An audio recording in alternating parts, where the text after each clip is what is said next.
Was it a heartbreaking loss or a heartless lie? For years, the Brown family has been a whirlwind of drama, but nothing could prepare them for the emotional bombshell of Robyn's miracle pregnancy. After years of infertility, the news was a ray of hope, a potential turning point for a family on the brink. But just as quickly as the joy arrived, it was snatched away by a devastating miscarriage. The family was plunged into grief, and all available resources were diverted to Robyn's recovery, forcing Janelle to abandon her dreams of independence. But what if the miracle was a manipulation? What if the tragedy was a tactic? Today, we're diving deep into the shocking theory that Robyn Brown faked a pregnancy and a miscarriage to maintain control and derail Janelle's escape. If you're ready to uncover the truth that could shatter everything you thought you knew about the Brown family, make sure you hit that like button, subscribe to COCO Gossip, and ring the bell so you don't miss a single second of this explosive story. Welcome back to COCO Gossip, your #1 source for diving deep into the stories that the mainstream channels won't touch. Today, we are pulling back the curtain on one of the most shocking and frankly disturbing theories to ever emerge from the tangled web of the Sister Wives universe. We're talking about a level of alleged manipulation so cold and calculated it could redefine everything we know about the Brown family's internal dynamics. The story is one of fertility fraud, financial desperation, and the alleged weaponization of motherhood itself. This is the story we're calling Fertility Fraud 2.0, Robyn's Fake Miracle Miscarriage. The central premise of this insider theory is explosive, that Robyn Brown, faced with Janelle's imminent declaration of financial and personal independence, fabricated a miracle pregnancy and a subsequent tragic miscarriage to create a family crisis so profound that it would derail Janelle's plans and redirect all family resources, both financial and emotional, back to her. It sounds like something out of a soap opera, but according to sources close to the situation, the timeline of events, the inconsistencies in the story, and the convenient outcome all point to a disturbing possibility. To truly understand the gravity of this alleged deception, we have to set the stage. Let's rewind to the period just before this supposed bombshell. The Brown family was, to put it mildly, fracturing at the seams. Christine had already left, a seismic event that sent shockwaves through the entire plural family structure. Her departure wasn't just a loss, it was a proof of concept. It showed that escape was possible. For Janelle, Christine's bold move planted a seed. For years, Janelle had been the stoic, independent, and financially savvy wife. She had weathered countless storms, from financial instability to Cody's emotional neglect, all while raising her 6 children and often contributing significantly to the family's coffers. But the move to Flagstaff, the disastrous Coyote Pass pipe dream, and the increasing isolation during the pandemic had pushed her to a breaking point. She was living in an RV on the family's undeveloped land, a situation that was supposed to be a temporary solution, but had become a symbol of her marginalized position within the family. Cody was barely visiting. Her relationship with Robyn was strained, to say the least. The dream of a cohesive plural family living in one big house was dead, and Janelle was finally, truly waking up to that reality. Her solution was a bold one, a move that would give her a home, security, and most importantly, autonomy. Janelle, ever the pragmatist, had been saving diligently. She had worked hard, managed her finances shrewdly, and was on the cusp of purchasing a brand new $80,000 fifth-wheel RV. This wasn't just a vehicle. It was her ticket to freedom. It was a home she would own, a space that was hers and hers alone, a base of operations from which she could live her life on her own terms. She could travel to see her kids and grandkids. She could stay in Flagstaff if she chose, or she could leave. The power would be entirely in her hands. She had done her research, she had the financing in place, and she was literally days, perhaps even hours, away from signing the papers.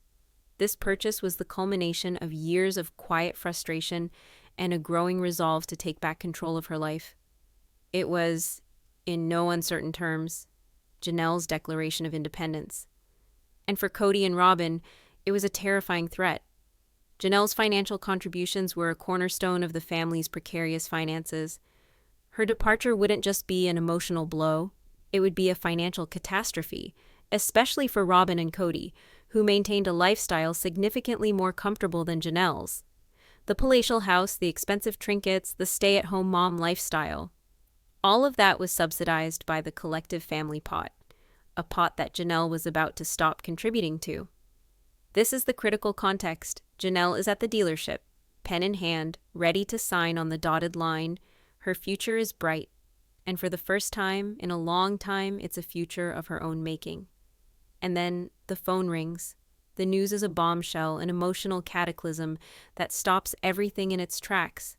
It's Cody, and he's ecstatic, emotional, almost incoherent. Robyn is pregnant after years of secondary infertility, after countless prayers and tears, after accepting that their family was complete with Ariella and Solomon. A miracle has apparently occurred. Robyn, in her mid-40s, is pregnant again. The joy, we're told, was overwhelming. Cody, who thrives on the drama and validation of new babies, was reportedly over the moon. A new baby was, for him, the ultimate symbol of a blessed and successful family. It was a sign that God was still on their side, that their family was still viable, that he was still potent and in charge. For Robyn, it was the ultimate validation of her position as the favorite legal wife. A new baby would recenter the family's focus squarely on her and Cody, cementing her power and ensuring that all resources and attention would flow in her direction. The announcement was perfectly timed to create maximum emotional impact. It wasn't just happy news, it was a miracle. The language used was crucial. It wasn't just a surprise pregnancy. It was an answer to prayer, a divine intervention that served to bind the family together in shared joy and awe. How could anyone, especially Janelle, proceed with a plan for personal independence in the face of such a momentous family-uniting event? To do so would seem selfish, cold, and unsupportive. The sheer emotional weight of the announcement was enough to slam the brakes on Janelle's RV purchase. Signing those papers now would be seen as a betrayal, an act of defiance against the miracle that was supposed to bring them all back together. So, Janelle hesitated. She stepped back from the precipice of her new life, convinced to wait, to see how this new chapter unfolded. The family, she was told, needed to come together. They needed to plan. A new baby changes everything. The narrative was powerful and it worked. Janelle put her dream on hold. And then, just as the family was beginning to process the shocking joy, the other shoe dropped. Approximately a week later, the second bombshell hit, this one far more devastating. Robyn had a miscarriage. The miracle was gone. The joy was replaced by a tidal wave of grief and despair. The narrative shifted instantly from a celebration of life to a crisis of loss. Cody was, by all accounts, destroyed. Robyn was inconsolable, plunged into a deep and debilitating depression. The family, which had been momentarily united in happiness, was now commanded to unite in tragedy. And this is where the alleged manipulation, according to our insider reports, went into overdrive. This wasn't just a quiet, private loss. It was framed as a catastrophic medical and emotional event that required an immediate and total mobilization of all family resources. The focus shifted entirely to Robyn's recovery. The language was vague but alarming. There were whispers of complications, the need for specialized medical care, and the profound toll on Robyn's emotional and mental well-being. Suddenly, there was no money for anything else. The family's finances, always a murky and contentious issue, were now in a state of emergency. All available funds had to be diverted to Robyn. The reasons given were a laundry list of expensive-sounding but unverifiable needs. There were medical bills from the complications, even though, as we'll discuss later, there's no evidence of any significant hospital visit. There was a need for therapy and emotional support, not just for Robyn, but for Cody as well, who was grieving the loss of his child. The narrative suggested that Robyn required intensive, expensive care to recover from this traumatic event. There was talk of holistic healing retreats, specialized counseling, and other costly interventions to help her cope with the unimaginable pain. The crisis was all-consuming. It dominated every conversation, every decision. The family was instructed that their sole focus must be on supporting Robyn and Cody through this dark time. It was a masterclass in crisis creation. Any other issue, any other person's needs seemed trivial in comparison. And what was the most immediate and significant casualty of this new, all-consuming crisis? Janelle's $80,000 RV? The money was simply gone. The funds that Janelle had earmarked, The financial cushion the family had that would have allowed her to make the purchase were now entirely absorbed by Robyn's recovery. When Janelle tried to bring up her plans again, she was allegedly met with disbelief and accusations of being insensitive. How could she possibly be thinking about an RV at a time like this? Robyn was suffering, Cody was grieving, the family was in crisis. Her dream was presented as a selfish, frivolous desire in the face of a profound family tragedy. The pressure was immense. She was effectively forced to cancel her purchase. The dream of independence, which had been so close she could almost taste it, evaporated overnight. She was trapped, her finances once again entangled with the family's, and her autonomy snatched away. The outcome was brutally effective. Janelle was back under control, her escape plan foiled. Robyn, even in her supposed state of devastation, remained at the absolute center of the family's universe, her needs eclipsing everyone else's. The lie, if it was a lie, had worked perfectly. The status quo was restored, but the seeds of suspicion had been sown. For one wife in particular, the timing was just a little too convenient, and the story just a little too perfect. Christine, watching from the sidelines, felt a familiar pang of skepticism.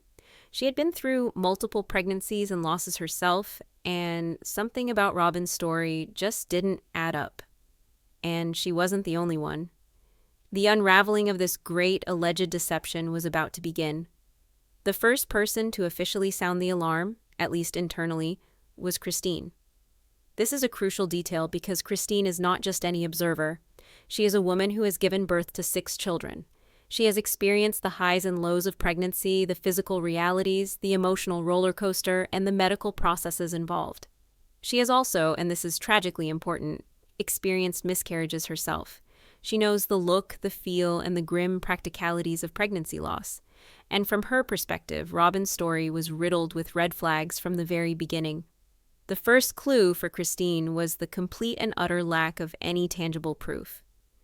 Think about it. When a woman in her mid-40s who has struggled with secondary infertility has a miracle pregnancy, what is the first thing she does?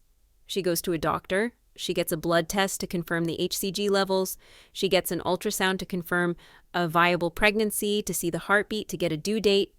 This is a precious, high-risk pregnancy.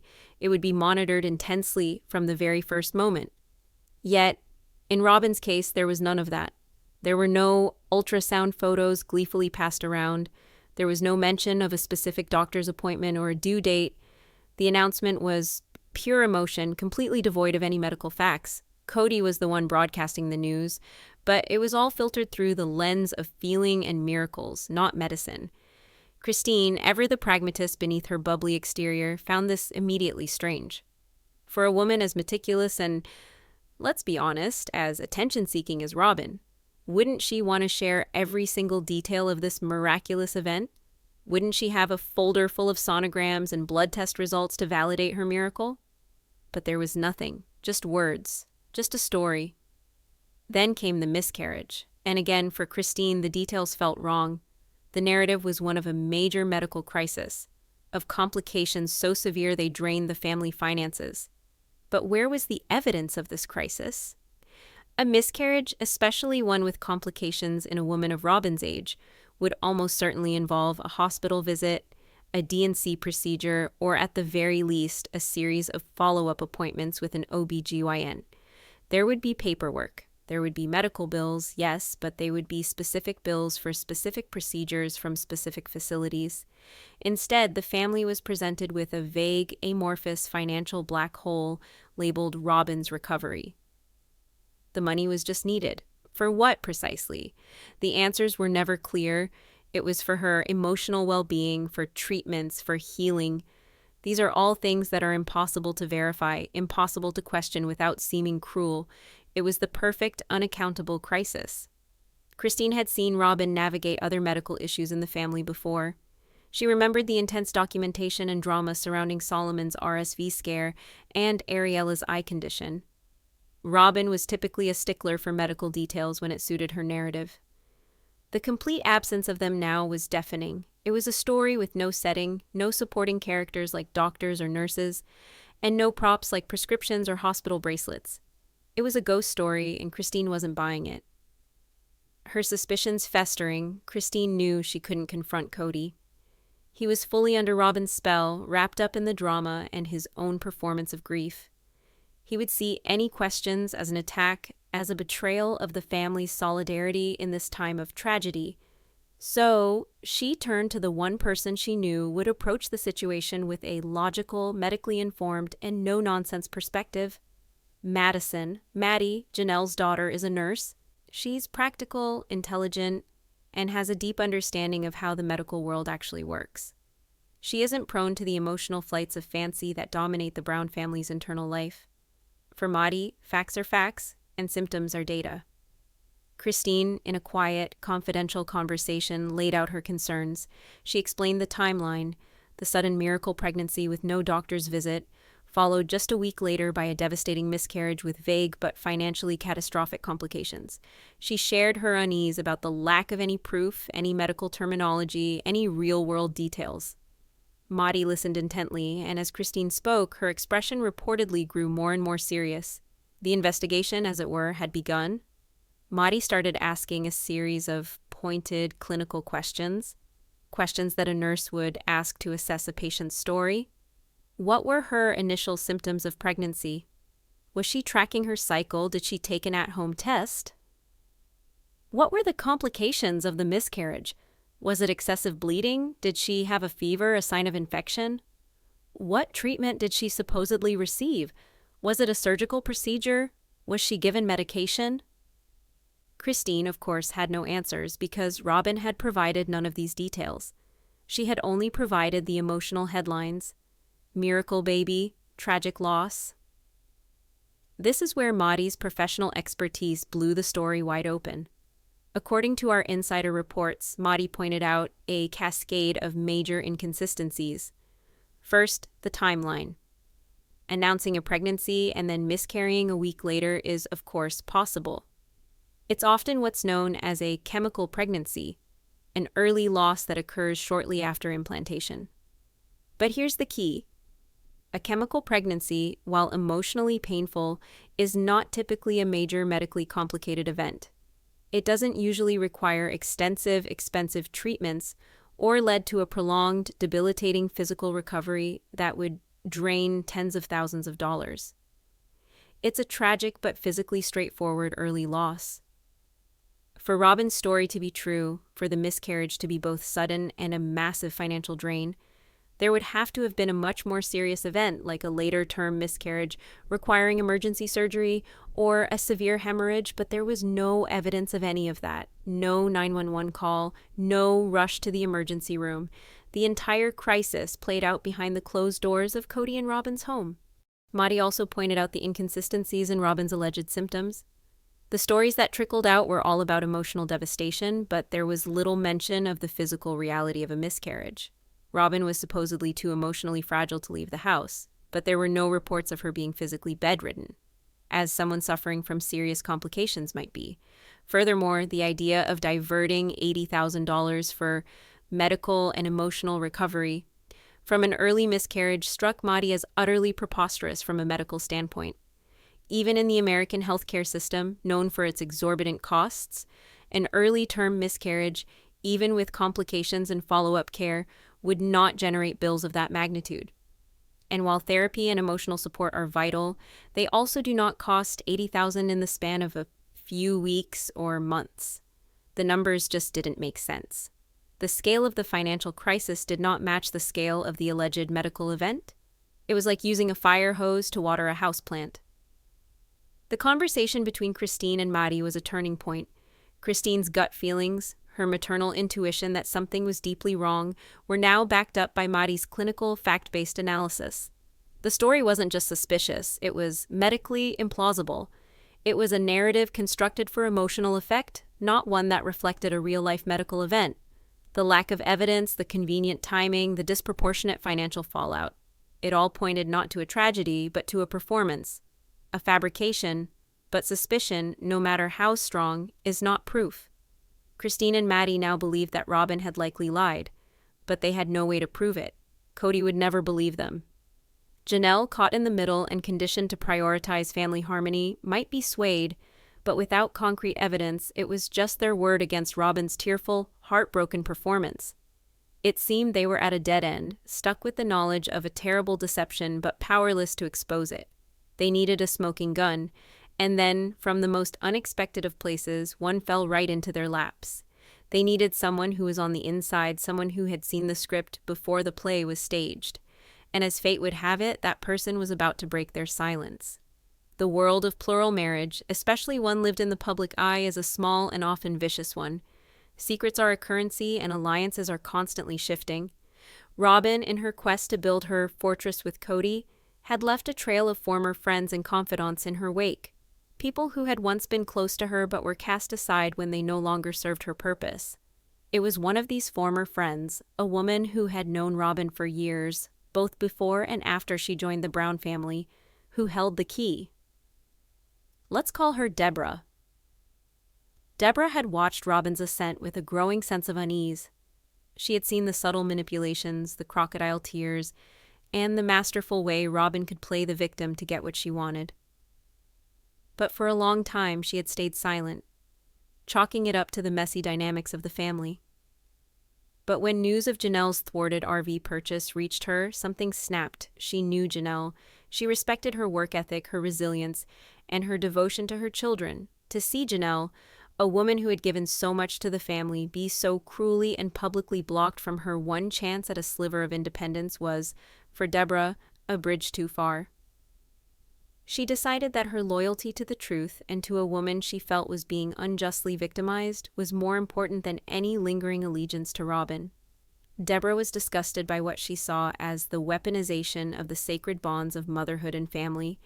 She had been on the receiving end of Robyn's emotional manipulations herself and recognized the pattern.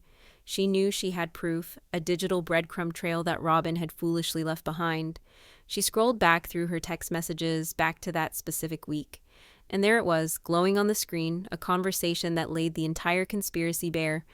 It was a text exchange with Robyn from the exact time Janelle was preparing to buy her RV. With trembling hands, Deborah took screenshots. She knew she couldn't go to the media, as that would just be dismissed as tabloid fodder. She needed to get the information directly to the people who could use it to fight back. She sent the screenshots to a mutual acquaintance, someone she knew was in contact with Christine. The message was simple. I think Christine and Janelle need to see this. It's time the truth came out. Within days, the screenshots made their way to Christine, and they were more damning than anything she could have imagined. They were a real-time record of a premeditated plot. The exchange began with Robyn expressing frantic anxiety about Janelle's impending purchase. She's really going to do it, Robyn wrote. She's going to buy that trailer and leave. Cody won't do anything to stop her. He just keeps saying she's a strong, independent woman. He doesn't see that she's taking all of her money with her. We can't afford that. The friend, Deborah, had texted back something generic like, I'm sure it will all work out, but Robyn's next texts were the ones that took Christine's breath away. They were the smoking gun, the undeniable proof of a cold, calculated deception. Robyn wrote, No, it won't. I have to do something drastic. I have to do something to stop Janelle from leaving. The only thing that works with Cody is a baby crisis. It's the only thing that makes him stop and focus the whole family on me. Wish me luck. Reading those words was like a punch to the gut for Christine. The only thing that works with Cody is a baby crisis. It wasn't just a DI, it was a strategy, a well-worn tactic. The final text in the exchange was from a week later, after the miscarriage had been announced. Deborah had sent a message of condolence. Robyn's reply was chilling in its brevity and self-satisfaction. It was awful, but it worked. Janelle isn't going anywhere. The family is recovering now. It was all there in black and white. The motive, stopping Janelle from leaving with her money. The plan, invent a baby crisis.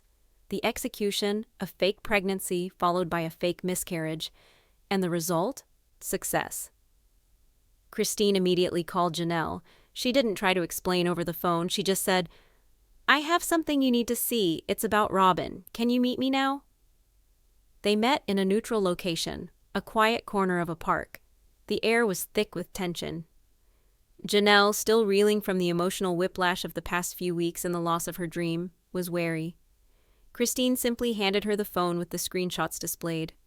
Janelle's eyes scanned the words. Her face, usually so composed, went through a rapid series of emotions: confusion, disbelief, dawning horror, and finally a cold, hard fury. The color drained from her cheeks. For years, Janelle had operated on a certain level of willful ignorance. She had overlooked favoritism, she had tolerated the manipulation, she had accepted her role as the stoic provider because it was easier than confronting the ugly truth. She had always given Robyn and Cody the benefit of the doubt, assuming their actions, however hurtful, were not born of outright malice. But this was different. This wasn't a slight or an oversight. This was a conspiracy. A calculated, premeditated attack on her autonomy, her finances, and her future. Robyn hadn't just lied. She had used the most profound and sacred female experiences, pregnancy and loss, as a weapon against another woman. She had manufactured a family tragedy for financial gain. The sheer coldness of it was breathtaking. In that moment, everything crystallized for Janelle. Every past hurt, every forgotten promise, every moment of feeling marginalized and unheard, all snapped into focus.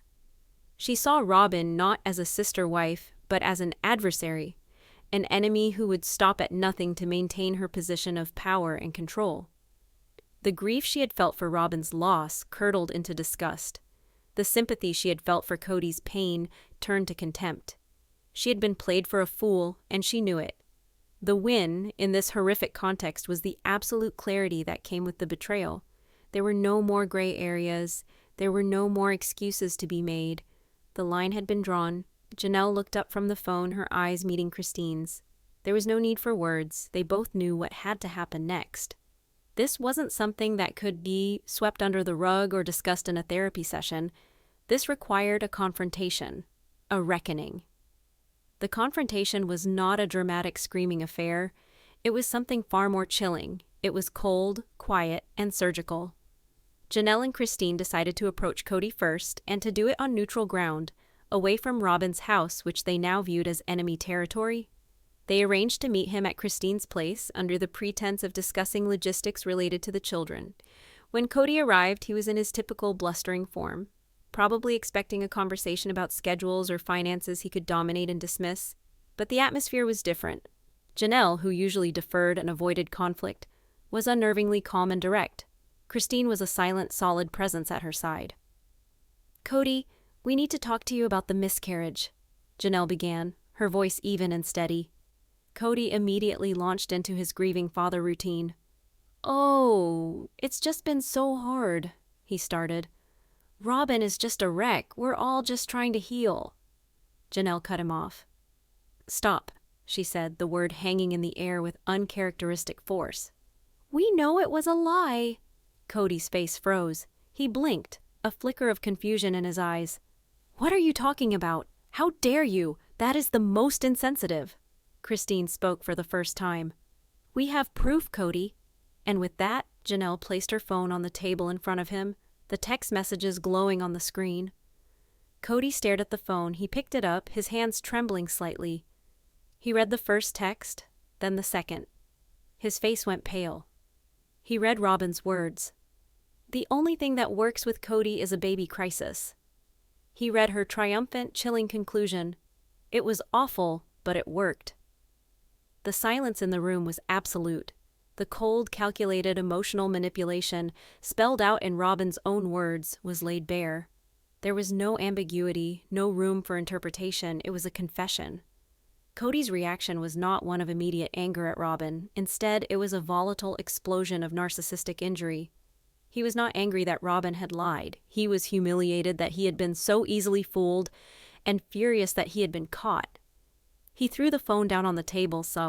"This is fake. This is photoshopped. You two are just trying to poison me against her because you're jealous." He roared, but his eyes betrayed him. There was a flicker of dawning horror, the look of a man whose entire reality was crumbling. He had been a pawn in her game. His deep, profound grief, the central drama of his recent life, had been based on a script she had written. He had performed his role perfectly, and now the audience was telling him the play was a sham.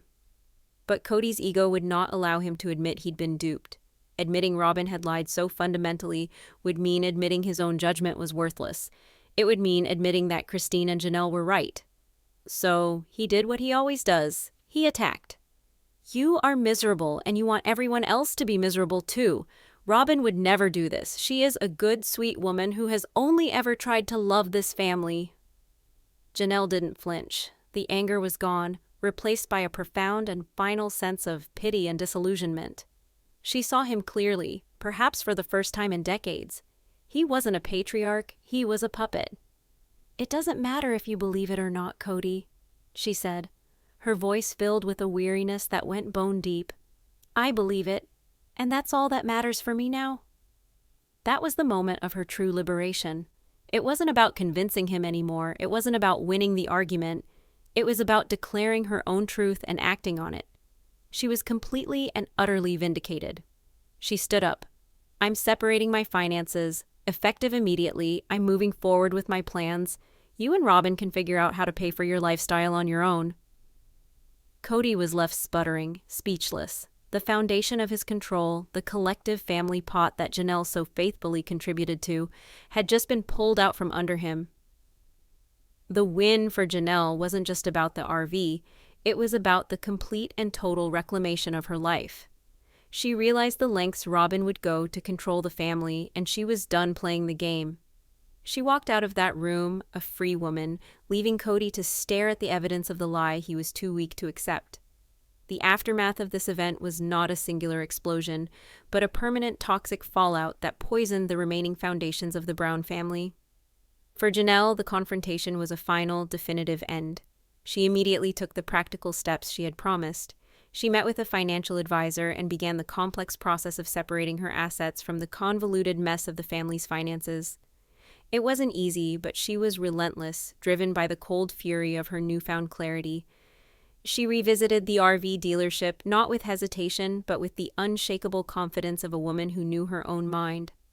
She signed the papers. That RV was no longer just a vehicle. It was a monument to her independence, a home she had bought not with the family's permission, but in defiance of its deepest dysfunction. Her relationship with Cody and Robyn ceased to exist in any meaningful way.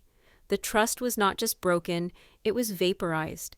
She knew, with chilling certainty, that she was dealing with an enemy, and she began to act accordingly, protecting her assets, her children, and her peace with a fierceness she hadn't realized she possessed. For the family dynamic, this was the point of no return. The battle lines, which had been shifting and blurry for years, were now drawn in concrete. It was Janelle and Christine on one side, a united front built on shared truth and mutual respect. On the other side was Cody and Robyn, isolated in their castle of lies, forced into a defensive crouch. Cody, unable to face the truth of Robyn's manipulation, had no choice but to double down. He embraced the narrative that they were the victims, attacked by jealous and bitter ex-wives. He and Robyn became an island, their reality completely detached from everyone else's. Robyn, of course, never admitted to the lie. She likely played the ultimate victim, weeping to Cody that her private texts had been stolen and twisted, that her tragic loss was being used to torture her.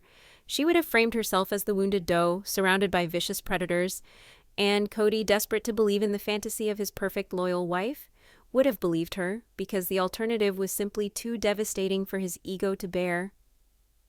This event, this fabricated pregnancy and miscarriage, became the unforgivable moral crime at the heart of the family's collapse. It proved that, for Robyn, there was no line she would not cross to maintain her control.